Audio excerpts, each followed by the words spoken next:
Want to make you aware of a Max project. So we've been working predominantly just with patchers. I've showed you sub patches right here. You can double click on, encapsulate things within them, have inlets and outlets.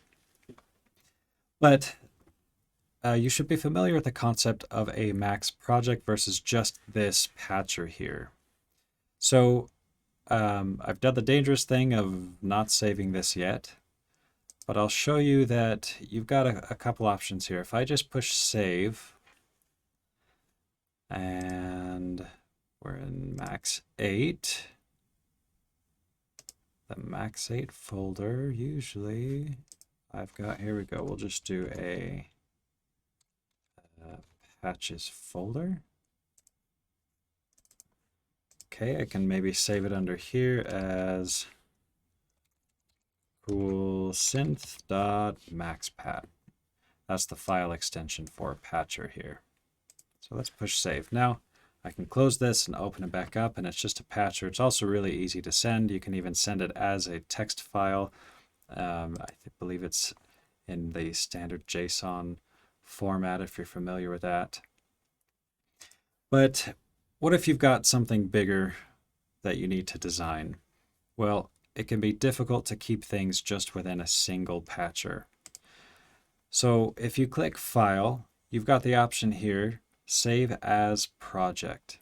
Let's click that, and let's give it a name, Cool Synth Project. Save. Okay, it's reopened our patcher, and it's given us this little project window. And what this project window shows is patchers associated within this project. So right now, as the default main patcher, we've got this CoolSynth project patch.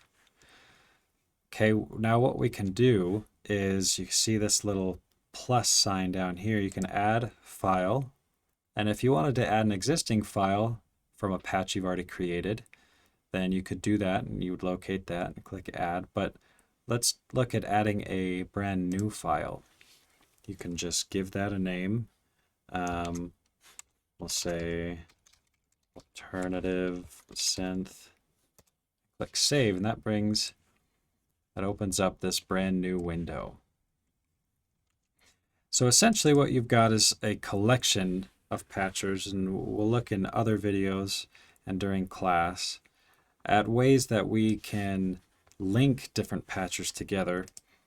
But the cleanest way to do that is, rather than having to deal with where the files are all on your computer, you can just let Max take care of all that file management by working within a project.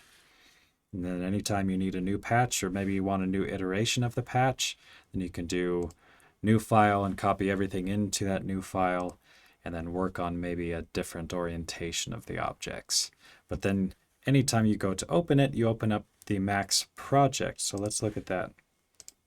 If we said open, then under projects, we'd go to Cool Synth project, and then you have a Cool Synth project.maxproj, which is your Max project file type. And then all the patchers are stored in here under patchers.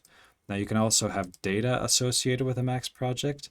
So once you add some audio files to a project or to a patch, it can show up in the data or another resources folder, and it just keeps it nice and clean. Everything's just under this Cool Synth project. So just beware of projects. I recommend always working in projects and saving things under one project for whatever it is you're working on.